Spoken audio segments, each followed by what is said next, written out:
Bonjour à tous et bienvenue sur ma chaîne destinée à l'accompagnement des étudiants étrangers qui souhaitent venir poursuivre des études en Belgique. Donc si c'est la première fois que tu arrives pas ici, n'hésite pas à t'abonner si ce n'est pas encore le cas.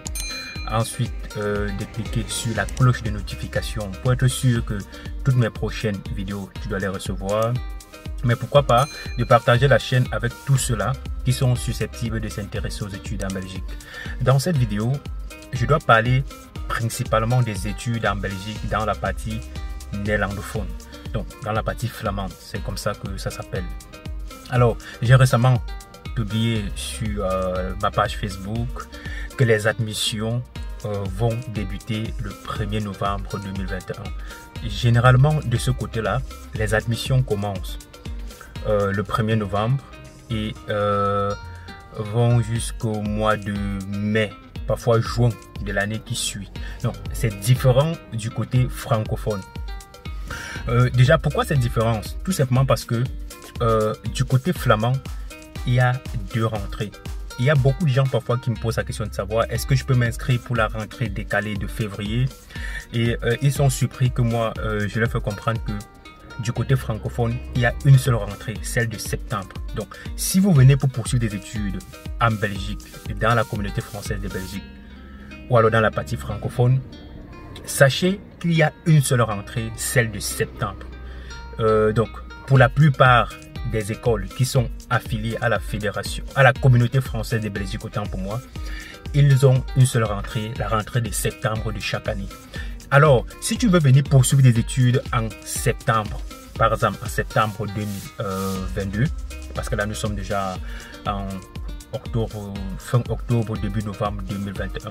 Donc, si tu veux venir poursuivre des études en septembre 2022, il faut au préalable avoir une admission dans un établissement au plus tard en fin avril ou mai, voire juin 2022.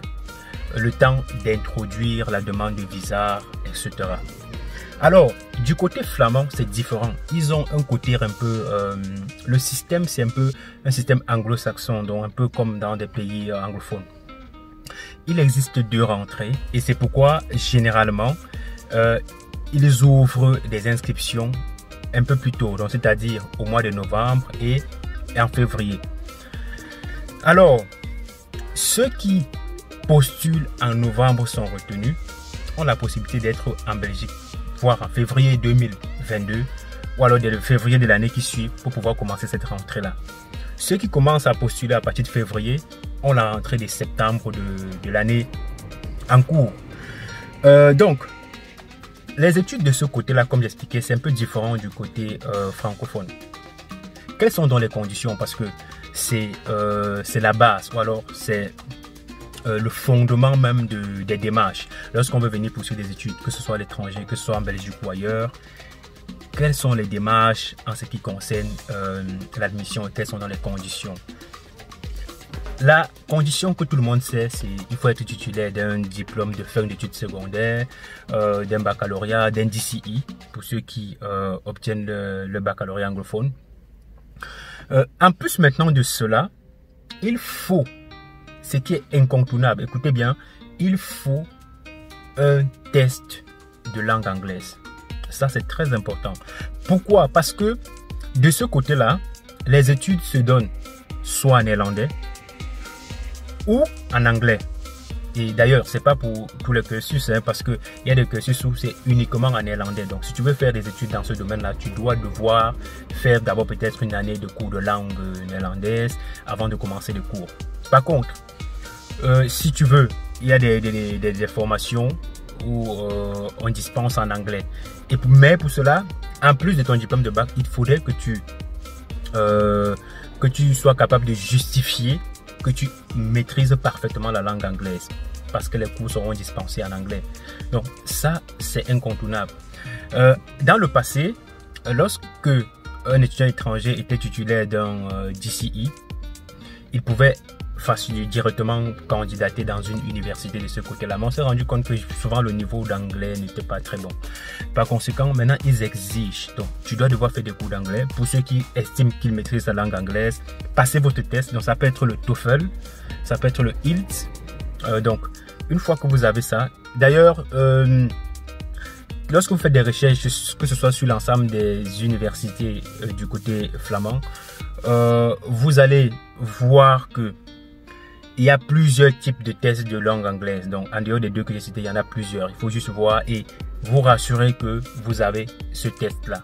Parce que si vous n'avez pas le test, rassurez-vous, ça serait tout simplement impossible de pouvoir candidater du côté flamand. Donc, ça, c'est très important. Il fallait que je précise.